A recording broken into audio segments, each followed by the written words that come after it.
Hey there, welcome to day 30 of our Get Up and Go Challenge. Sharon Horne-Ellstrom here, zeroing in on magnifying the lessons that we've learned when we get up and go. Of course, day 30 is not the last day of the challenge. Don't worry, I will be back tomorrow. We will be back tomorrow with a summary of everything we've covered in the 30-day challenge. And then we will chat about what do we want to do for a Q&A. I think we need to have a live Q&A to go over your questions and get those answered to make sure that you have learned some of these lessons. Now, I yesterday thought, okay, what do I want to do? And I probably should have done this backwards. I probably should have done the summary today and the lessons learned tomorrow. But Saturday, weekend, Halloween, everyone's going to be excited to go out trick-or-treating, if anyone's trick-or-treating, or to at least costume up. I will be actually costuming up. Probably won't wear this purple mask, but maybe I will. My daughter's making us all cat headbands and cat costumes, her, myself, and her husband. So that'll be pretty fun because I don't know that she even knows how to sew. So anyway, let's talk today about what we've learned during the Get Up and Go Challenge. The SOAP framework, of course, the 7 keys to and the 7 important areas of our life. I brainstormed a list last night, added to it this morning, just a couple of things that I've learned by doing the Get Up and Go Challenge. First thing I want to do is share a tool with you. And it's a tool I learned in college, and it's a framework. I learned about frameworks, way back. I guess we've been learning frameworks our entire life, ways to structure and look at things so that we can make sense of them. Math and science and sentence structure, all of these things are frameworks. Well, one of the frameworks that I learned in college as part of my engineering and quality training was one called PDCA, or Plan, Do, Check, Act. And I've used that throughout my entire life, primarily because in college, if you want to get an A on your test, or if you want to get the answers right, you need to make sure that every long answer question followed and included Plan, Do, Check, Act. Those 4 components, or you would not pass the question, you would not pass the test. And so it was ingrained into me, right? Beaten into us that you better learn Plan, Do, Check, Act and use it for everything. And it turns out it's a very powerful framework that you can use for a lot of things. Just like the who, what, where, when, why, and how of journalism helped us to look into and investigate and analyze things. Plan, Do, Check, Act reminds us of having frameworks for everything that we do. It's more of a project planning, or you could use it to do your business plan, or a investigative question and answer process. And it's, of course, a process. So it's Plan, Do, Check, Act, Repeat. Plan, Do, Check, Act, Repeat. A lot like SOAP, repeat, SOAP, repeat, SOAP, repeat every time you're faced with a challenge or a change. Same thing with Plan, Do, Check, Act. And the steps are similar as well. Plan, what is the first thing and the thing that we need to do that's the most important? We need to plan what we're going to do, right? We should spend 70 to 80% of our time upfront planning before we actually do the next thing, before we take action. We need to do understand the situation, understand our story, understand what our options are, and pick an option. We need to do all that before we ever do any of the actions that we need to look at. And then once we take that action, take that first step, which is a lot like our A in our action, we need to look at and notice what kind of results we're getting, right? Are we moving toward what we want or away from what we want? And that's when the act comes in. Act means adjust. We need to adjust because we're not going to get it right the first time.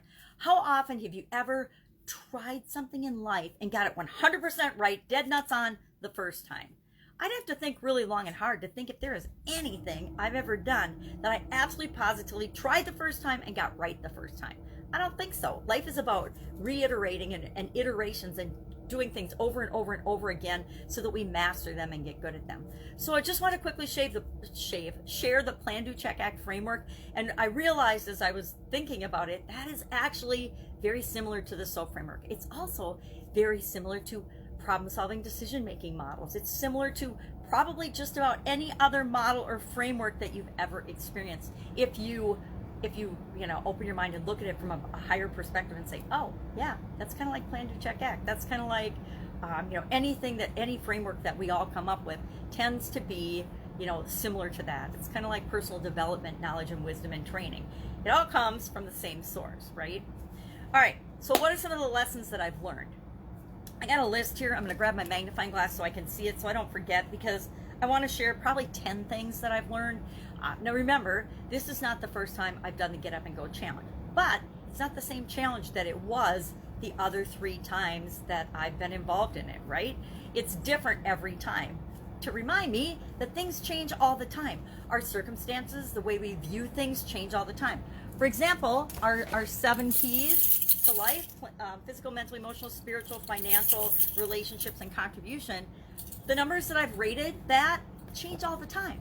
These numbers are from April. They're not the same as my numbers in the beginning of this challenge. If I look at my homework book and I go back to the day that we did that, I don't remember which day it was, day 5, and I look at my numbers, they are not the same. And unfortunately, they're not all going in the direction that I want to go. So I know I need to keep working on it. I need to keep doing things, taking action, doing the Get Up and Go challenge to move me forward in my life to exactly where I want to go, just like everybody else. We're always a work in progress. And I guess that's my biggest, one of the first lessons I realized is that we're never going to be done. So often we set a goal and we set this big goal and we think, oh, when I get there, I'm done. I'm going to be happy. My life will be set. Everything will be hunky-dory, awesome, and I'll never have to worry about anything again. And then all of a sudden we achieve that goal. We get that big job. We win the lottery, whatever it is. And lo and behold, we find out, there we are. We're still the same person. We haven't really changed. We haven't really grown. We achieved this goal, but we're not done yet because we're always going to want something more. Human beings always need to grow and progress and be becoming a better, bigger version of ourselves. I don't know if we all realize that or not, but at some point we're like, yeah, I'm never going to be done. And then you become okay with that. You're like, I'm not going to be done, but that's awesome because that means I always have something to work on and look forward to and move toward. There is no destination. There's no, I've finally arrived, because as soon as you think you have arrived, there's another place to go, another place to journey to. So remember that we're all a work in progress, and we're going to continue to be so until the day that we die. We'll continue learning and growing, hopefully, until the day that we die.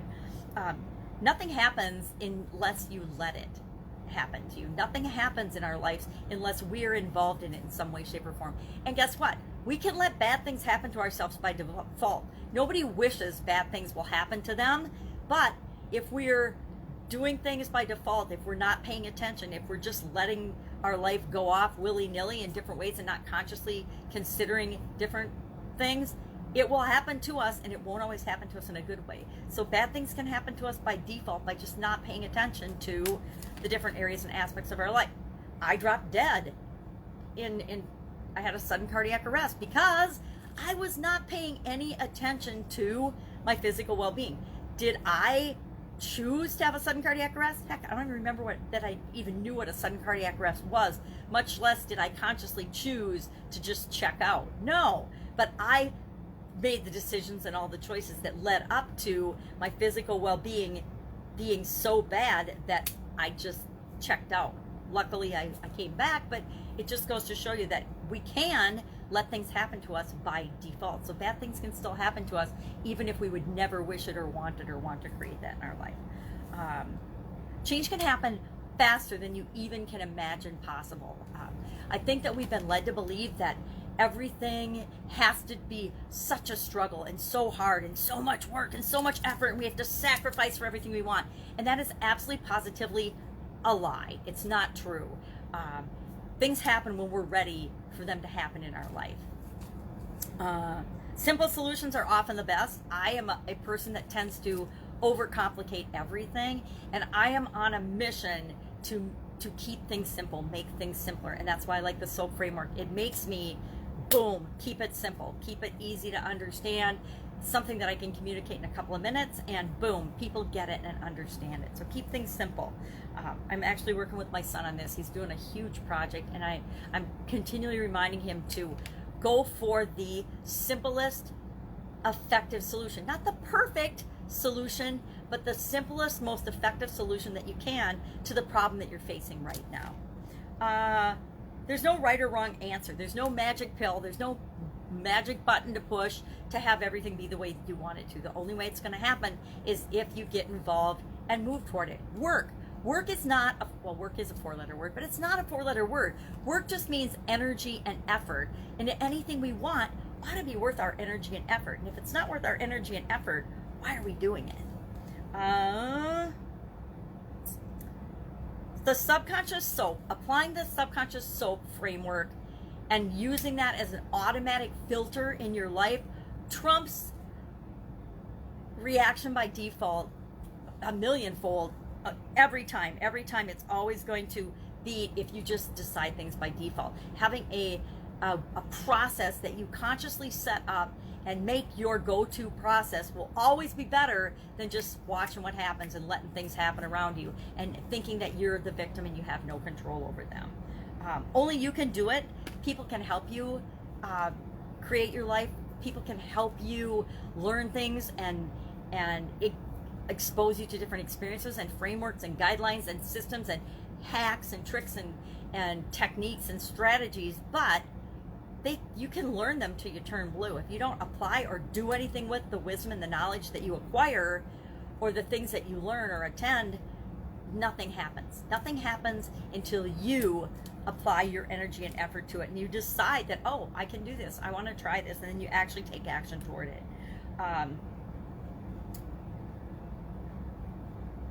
Sometimes we think we're done with something and we've learned a lesson and that it's over for us, and then all of a sudden it rears its ugly head again. Every time I go through the Get Up and Go challenge, I am looking at all 7 areas and aspects of my life, and I think, oh, I'm done with my spiritual development, or I'm done with personal growth, or I'm done with my mindset, and boom, all of a sudden I'll look at it deeper and I'll realize, oh my God, that's a total scarcity mindset. I thought I was done with scarcity mindset. I thought I'd gotten rid of that. I thought I'd worked that out and let all that scarcity stuff go.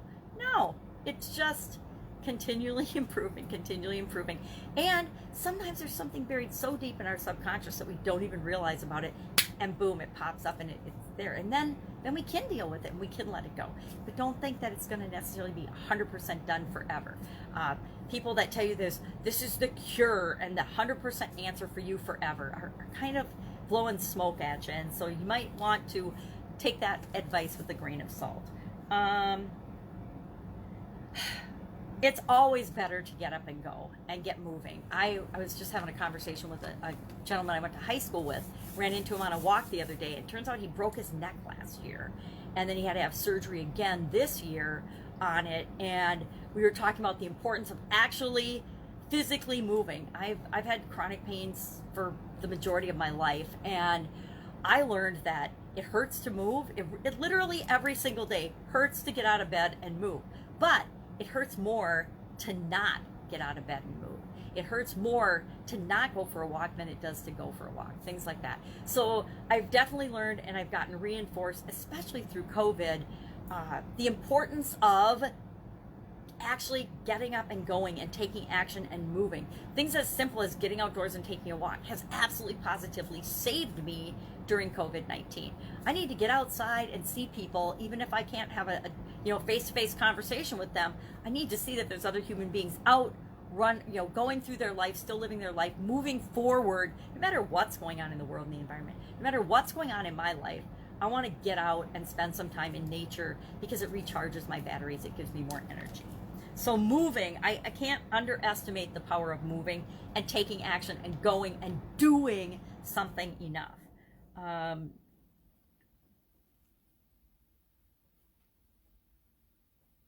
It's always better to get up and go and move toward what you want.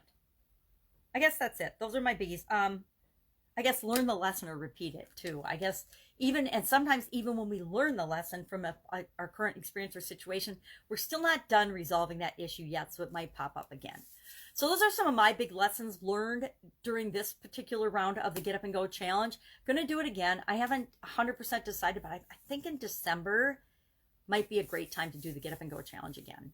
Another 30-day challenge. I want to take November off, and by take November off, I mean I'm going to start every day sharing a tool. Some of the tools that I didn't get to from my list in this challenge, I want to continue to share tools with people, because if I teach a tool and a technique, a framework, and a strategy, you can go apply that and try that and use it in your life and see if it adds value to your life. If it does, great. If it doesn't, there's going to be another one tomorrow. You know what? I realized there are thousands of tools. I was going through my computer looking for some Tony Robbins recordings for my son that we had listened to together, and his old computer died and he can't get access to them. And I haven't been able to find them, but I realized how much information, how much stuff, how many tools I've used over my long life that are incredibly powerful, and you forget about them. You use them for a while and then you forget about them, and then it's really invigorating to find it and pull them out of my old memory banks and toolbox and use them again in new situations, in the situations that I'm facing now, because we're always facing different situations and changes and challenges. So those are the lessons I learned. As your action item today, I would love if you would just share one aha moment you had or one lesson that you learned during this 30-day challenge, this 30-day Get Up and Go challenge. And then tomorrow we're going to do a summary of the 30 days and then the tools that we discussed and used every day. I'll quickly touch on those. And I don't think I'll talk about the action items we did every day. That's probably not important, but just the key high point from the day and then the tool that we use, high point from the day, tool that we use. So it's kind of will be a reference in case you want to go back and search and find anything that we talked about. Remember, the recordings will always be on the Get Up and Go Challenge page. They'll also be in the Get Up and Go Challenge group in Unit 6. You can always go back and listen to them, or if you missed a day, you can pop in and listen to it at your leisure. Why? Because I hate it when people take down their challenges. I don't know about you, but I've done hundreds of challenges and taken notes and done all these things, but I'm not going to go back and read my notes. It's not possible for me. So sometimes I would love to have gone back and listened or revisited or done, find ways, but I don't do challenges as a marketing tool. I do challenges to help people. And most people are doing challenges as a marketing tool to get you into their world, to get you into their high ticket program, to get you into their organization. Great tool for that. I think it's like using a hammer on everything. And I don't think you use a hammer on everything. So for me, Get Up and Go Challenge is about giving back and giving value during a really crazy time in our life and in our world. Crazy time in my life, crazy time in just about everybody's life that I know. And it's my way of moving forward and making sure that I'm continuing to loop and grow and move forward during this interesting year of all of our lives. All right. Any questions? Hit me up in the comments below. Share your biggest lesson learned. See you tomorrow for a summary. That's it. Have an awesome day, and I will be with you tomorrow. Bye. Get up and go.